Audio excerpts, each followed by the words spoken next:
Hello बच्चों, let's see the question and the question says that a certain sum of money is to be given of three person A, B, C whose first throws 10 with 3 dice. Supposing them to throw in a order name until the event happens, prove that their chances are respectively 8 upon 13 whole square, 56 upon 13 square and 7 upon 13 whole square. So basically this is a probability question. So key concept for this question is probable outcome and whole upon total outcome. Okay, so basically in the question you have given three person A, B, C and here is the 3 dice. Okay, and sum should be equal to 10.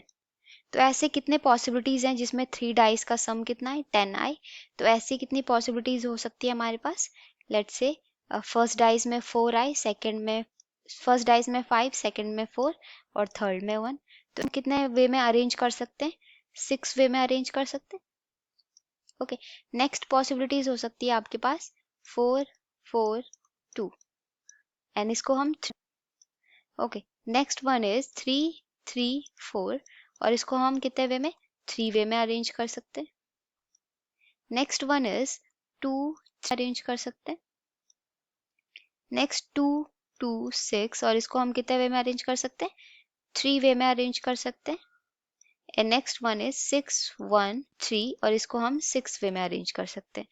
Arrange the meaning of arranging is क्या पता पहले dice में 2 आया हो और दूसरे dice में क्या आया हो 5 आया हो और तीसरे डाइस में 3 आया हो. तो इन्हीं नंबर को हम कितने वे में अरेंज कर सकते हैं कि हमारे पास क्या बने 6 वे बने. तो 6 वे में ही अरेंज कर सकते हैं. ओके, तो इस नंबर को हम कितने इस इन 3 नंबर्स को हम कितने वे में अरेंज कर सकते हैं कि हमारे पास डिफरेंट पॉसिबिलिटीज आए. तो कितने वे में कर सकते हैं 6 वे में. Okay, so here the possibility to come the probability of a sum 10 probability of a sum 10 will be कितना हो जाएगा 27. और टोटल पॉसिबिलिटीज कितनी होंगी टोटल पॉसिबिलिटीज विल बी कितना 6 आए. क्या पता पहले डाइस पे नंबर. टोटल पॉसिबिलिटीज कितनी हो सकती है first total possibilities will be first dice पे 6 नंबर आ सकते हैं, सेकंड पे भी 6, थर्ड पे भी 6. सो दैट विल बी 216 और इसको कैंसिल आउट करेंगे तो हम क्या होगा दैट विल बी 1/8. एंड 10 नहीं एबिलिटी कितनी होगी देन नॉट इक्वल टू 10 कितना होगा p डैश से डिनोट करेंगे तो इसको हम 1 माइनस 1/8 करेंगे. So that will be 7/8. Okay, now we have to find probability of a. तो उसने क्या बोला आपको क्या करना है डाइस को थ्रो करना है जब तक सम 10 नहीं आ जाता. तो क्या पता पहली बारी में ही सम 10 आ गया हो. ओके, क्या पता पहली बारी में ना आया हो तो कब आएगा. पहली बारी में नहीं आएगा तो 7/8 होगी a की प्रोबेबिलिटी. फिर किसकी चांस आएगी b की चांस आएगी. a के पहली बारी में अगर 10 नहीं आया सम तो किसकी चांस आएगी b की. तो लेट्स से b का भी सम 10 नहीं आया तो उसकी भी पॉसिबिलिटीज क्या होगी 7/8. लेट्स c की भी चांस क्या नहीं आई 10 नहीं आई. वो भी वहां पे क्या कंडीशन को फुलफिल नहीं कर पाए कि डाइस में सम 10 नहीं आया. लेकिन क्या पता अगेन ए ने क्या किया डाई थ्रो किया हो इस बार 1/8 आ गया हो. एक पॉसिबिलिटी ये हो सकती है, एक पॉसिबिलिटी ये हो सकती है. और नेक्स्ट पॉसिबिलिटी क्या हो सकती है 7/8 अगेन नहीं आया हो, 7/8 अगेन नहीं आया हो, 7/8 अगेन नहीं आया हो.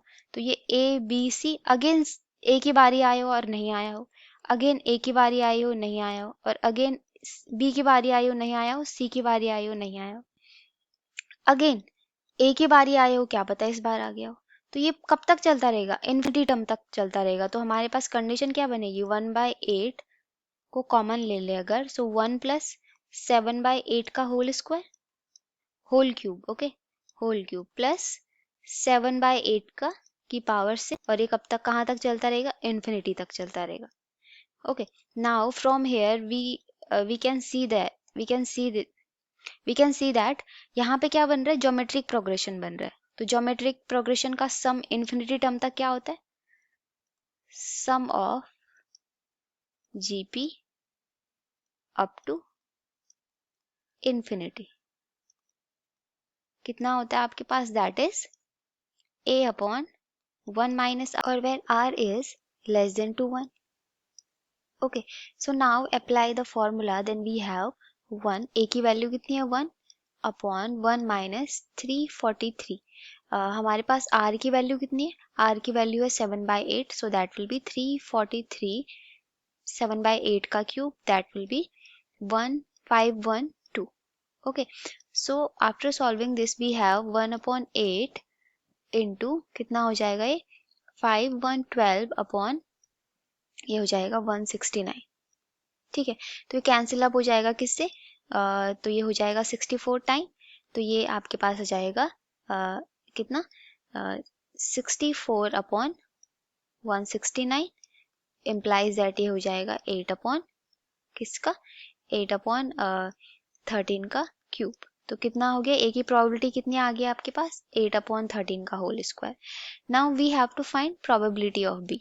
ठीक है, so that is probability of B क्या होगी, लेट पहली बार क्या हो गया ए हार गया हो और दूसरी बार क्या हो गया बी जीत गया होगा.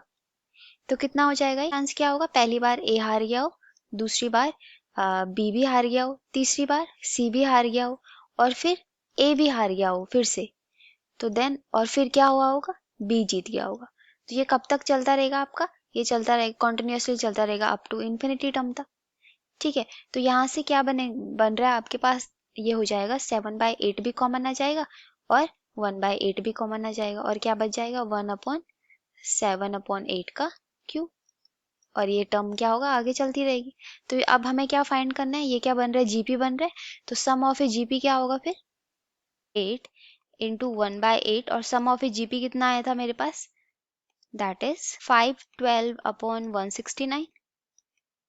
ओके, तो ये कैंसिल अप हो जाएगा तो कितना होगा 8 से 64 टाइम कैंसिल अप हो जाएगा, 8 से 8 टाइम कैंसिल अप होगा, सो that will B 56 upon 13 square. So this is a probability of B. Yes, hence proved. Now probability of C. Probability of C कितना हो जाएगा आपके पास, that is,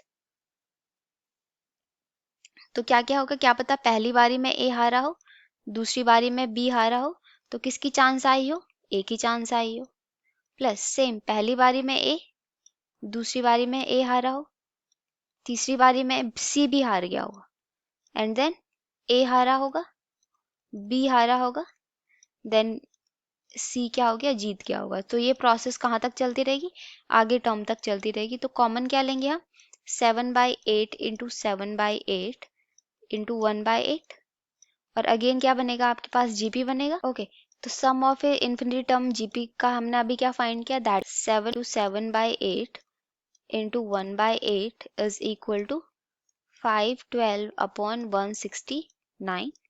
ओके, 8 से cancel up 64, 8 से cancel up 8 और 8 से 8 time cancel up, so our answer will be 7 upon 13 whole square and hence proved.